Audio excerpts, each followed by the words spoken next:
Энэ үед хамгийн тохиромжтой зөв шийдвэр юу вэ гэвэл бид нар хотоо орхиж өөр хот руу явсан хамгийн зөв шийдвэр. Хэрвээ та том хэмжээний дэлгүүрлээ орох гэж байгаа бол сайн санах ёстой зүйл нь юу вэ гэвэл нэг газараа удаан үлдэх нь амиа орлоготой бол адил гэдгийг энэ 9 хоногт бид нар санах хэрэгтэй. Хүүтрэх тусам бол их зомбинууд бол удаашарч эхэлнэ. Тэр болтолд одоо зомбинууд ялзарч муудах эсвэл зэрлэг махчин амьтанд бол идүүлэхийг бид нар хүлээх хэрэгтэй.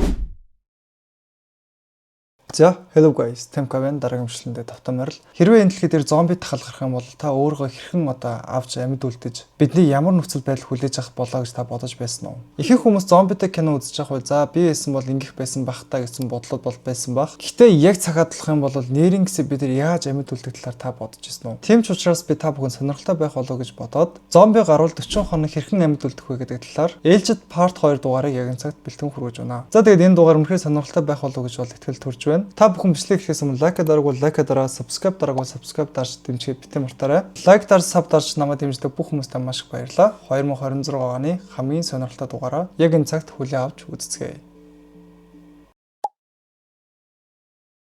Зомби тахал гарсны дараах 8 дахь өдөр. Зомби гарснаар 8 дахь өдөр бидний хамгийн хийх ёстой зүйл юу вэ гэхээр бид нар цагдаагийн хилцээр бол очих ёстой. 8 дахь өдөр хотод гарч одоо галт төмөр цаг ирэх тусам одоо тэлсээр байгаа тул бид байртаа сольж одоо явахгүй бол одоо шатаж өгөх аюултай байгаа. Бас өөрсдөө хамгаалж цагдаагийн хэсэг рүү очиж үлдэж хоцорсон одоо хэдэн гарбуу болон зэвсэг болон сум хэрэгслүүдийг олж авахыг бол зорих хэрэгтэй. Мөн тентхийн цагдаагийн машинуудыг ашиглаж хэрэгцээт хоол хүнс шатгуунаа нөөцлөөд хотоос бүр мөсөн гарах төлөвлөгөө бол хэрэгжүүлэх хэрэгтэй. Цагдаагийн хэсэгтэр ирэнгүүл би яах вэ гэхээр тэнд аль хэзээ хүмүүс юм уу цагдаа нар ялзын бэхэлтэй зоочсон бидний ухтаж олдохшоо оруулна. Хэдийгээр тэнд гарбуу зэрэг одоо зэвсэг байгаа ч гэсэндээ парт нэг дээр байсан одоо бидний аюулгүй гэр шиг бол биш. Тийм болохоор тэр газарсандаа аюултай гэдгийг бид нар бол цаг ирэх тусам бол мэдэрнэ. Бисээ хэдийчсэндээ галт төмрийн одоо аюулаас бол арай хол байх нь бол бидэрт бол давуу тал болно. Гэтэ энэ газар болохоор удаан байж болохгүй гэдэг нь бол тодорхой. Хэрвээ энэ бэхлэлтэн дээр урт хугацаанд байя гэж үзэх юм бол бидэрт хэрэгтэй зүйл бол ус болон хүнс хэрэгтэй. Гэтэ харамсалтай нь болохоор хотын төвд эдгээрийг олох бараг л боломжгүй байх болно. Зомби тахал гарсны 9 дахь өдөр бидний юу хүлээж байгаа вэ? Дараагийн 4 цагийн дотор яах вэ гэхээр та эндээс явж амжихгүй бол тухайн бүс бүхэлдээ галд автах болно. Одоо цаг хугацаа маш хурдтай өнгөрч байгаа учраас зомбигоос илүү аюултай эрсдэлтэй зүйл юу вэ гэвэл тэр нь бол хүмүүс байх болно. Хоол, ус, шатхуун дуусах тусам хүмүүс илүү аюултай болж эхэлнэ. Тэгээ зогсохгүйгээр бүлэг болсон одоо хүмүүс хоорондоо маргалдаж зарим нь ойролцох цэргийн бааз руу явах санал бол гарах бах. Энэ тохиолдолд цэргийн бааз руу явах гэж байгаа бол сайн бодох хэрэгтэй. Цэргийн бааз гэдэг нь бол маш олон хүмүүс байх болно. Олон хүмүүс байх тусам тэр хэмжээгээр маш олон асуудлууд байх болно. Энэ үед хамгийн тохиромжтой зөв шийдвэр юу вэ гэвэл бид нар хотоо орхиж өөр хот руу явсан хамгийн зөв шийдвэр ядчил одоо хүн цөөн эсвэл нөөц болцоо байж магадгүй учраас хамаагүй дээр сонголт тэнд бас байх боломжтой.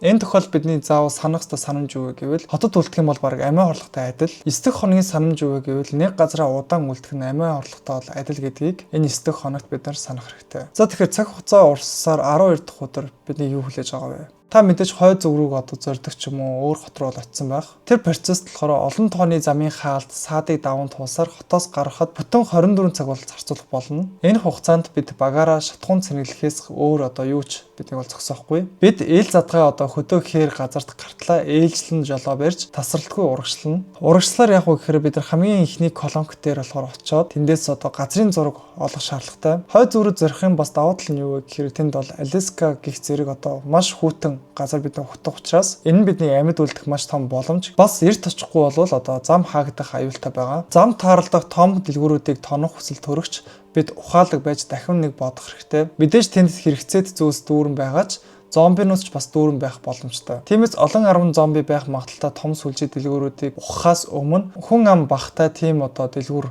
хотоор бол дайрч өнгөрөөд хүнсээ базаавал хамаагүй тохиромжтой байх болно.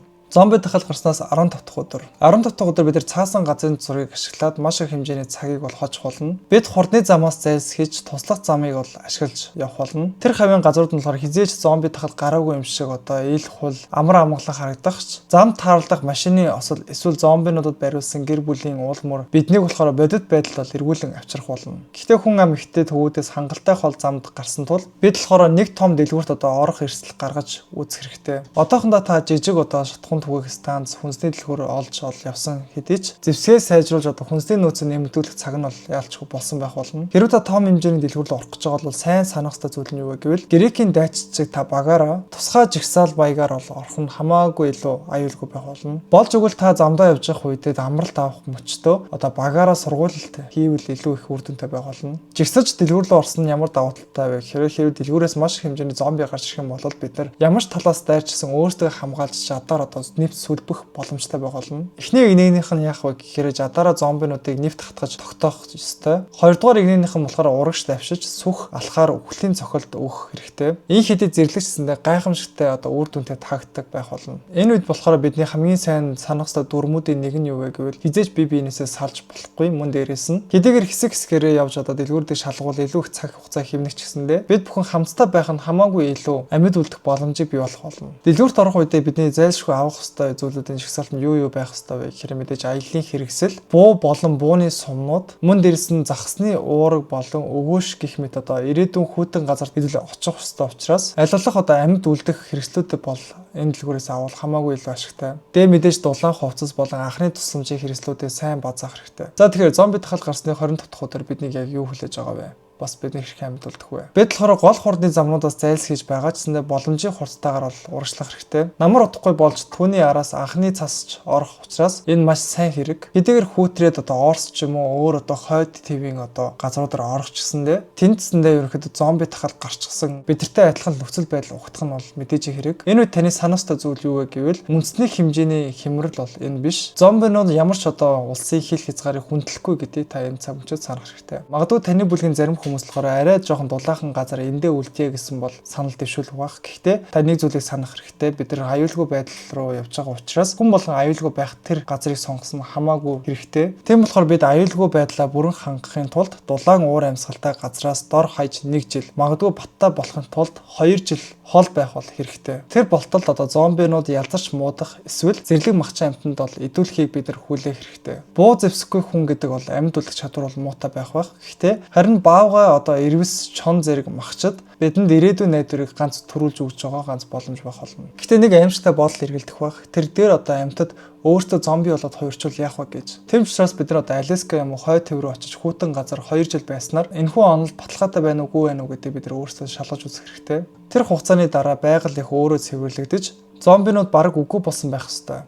Бид таарлцсан машинуудаас шатгуунуудыг сорж авсан байх хэвээрээ байх бөгөөд илүү их нөөцүүдийг цуглуулах ёстой. Хуурай сэрүүн орчинд бензин хэдэн жил халагдах боломжтой тул өвлөг давхууд бол бидэрт асуудалгүй. Мөн дээрсэн бид нар бас машина илэгдэлд оруулахгүй тулд нөөц дугуй зэрэг бас сэлбгүүдийг бас ардаа хичүүл маш их хэрэгтэй байх болно. За тэгэхээр зомби тахал гарсны 40 дэх өдөр бидний юу хүлээж байгаа вэ? Аялын явц хурдны зам ашигласнаар хамаагүй удаан байсан ч бид өвлийн хүүтнээс өмнө Аляскад бол хүрч чадна. Одоо болохоор хамгийн гол нь хорогдох сайн газар олох явдал байх болно. Аляскийн эргийн бүс зуулчдад зориулсан амралтын суурин байшингууд болохоор дүүрэн байгаа бөгөөд эргийн дагуу усан дотор болохоор далайн амьтдад бол дүүрэн байх болно. Энэ нь болохоор дэлхийд дээрх хамгийн хүйтэн газруудын нэг бөгөөд онгон дагшнараа байгаа газруудын бол ялчгүй нэг нь байх болно. Тэм ч учраас энэ сэтгэл хангалуун амьдрах мөрөн нөөц болцоо тэнд байх болно. Бид зуулчны газрын зураг ашиглан голны ойролцоо эргийн дагуу хэсэг бүлэг байшинг сонгож суурших болно. Бас 2 жип машиныхаа арын хэсэгт нөөцлсөн лаазалсан хүмүүсүүдийг улан баяжуулна. Мөн дээрээс нь хідээж өмнө ан хийж байгаагүй хүмүүс бол тухайн цаг мөчид гарч ирнэ. Гэхдээ лаазалсан бүтээгдэхүүнээ бол нөхснөөрөө ан хийж сурах тухайн цаг хугацааг бол нөхөж өгнө. Ингэснээр та голын дэрэгдээс загас барих, ан хийх зэрэг эдгээр ур чадварууд бол хангалттай суралцах нөөц болцоо лаазалсан бүтээгдэхүүн бол танд хангаж өгөх болно. Хүн төрөлхтөн болохоор Антарктидаас бусад дэлхийн хатуу бүсүүдэд бол мянган жилийн турш бол амьд үлдэж ирсэн ард түмэн. Хүн төрөлхтний өвөг дээдсүүд хүртэл хатуу хүүтүү тийм хүнд хэцүү цаг мөчид салхитай бороотой хүүтэнч байсан амьд үлдэж тисэж гарч ирсэн учраас бид бүхэн ч бас тухайн уур амьсгал хүүтэн цаг мөчид бол амьд үлдэж тисэж бол үлдэх чадвартай хүмүүс. Зомбинуудын аюулын тухай гэх юм бол бид нар аслагдсан хүн амьдрах магтал багтай газруудад байгаа учраас харьцангуй аюулгүй. Мөн дээрээс нь зомбинууд тархсан газруудын их газруудаар бол байгалийн дөрвөн үйлрэл ээлжилж байх болохоор хүүтрэх тусам бол их зомбинууд бол удаашарч эхэлнэ. Температур тгээс доош орох үед зомбинууд улам бүр хөшиж тэд нар илүү удаашрах үед нь болохоор бид нар орж бүгдийг устгах бол тухайн хотын бүх зомбинуудыг бол устгах бүрэн боломжтой. Хэдий та Аляска юм уу эсвэл хүүтэн газруудаар ингээд байгаа ч гэсэндээ тэнцэндээ амьд үлдэх амаргүй байх нь ойлгомжтой. Гэхдээ таныг ямар нэгэн зүйл одоо идэхээр боллоо гэхэд тэр нь баавга, чон эсвэл том хүлт зэрэгэл байх болно. Гэхдээ та яасан ч зомбид бол идэлхгүй байх нэ. За тэгээд энэ хүрээ дугаар минь өндөрлөж байна. Хэрвээ та бүхэн таалагдсан бол лайк дарахаа битэн мартаарай. Бас ийм мэтлэн сонирхолтой дугааруудыг үцгийг хүсэх юм бол subscribe дарж дэмжгээ битэн мартаарай. Дараагийн дугаараар та хэд ямар төрлийн контент үзэх гэж коммент дээр бас бичиж үлдээгээрэй. Тэгээд дараагийн контентоор уулзцгаая.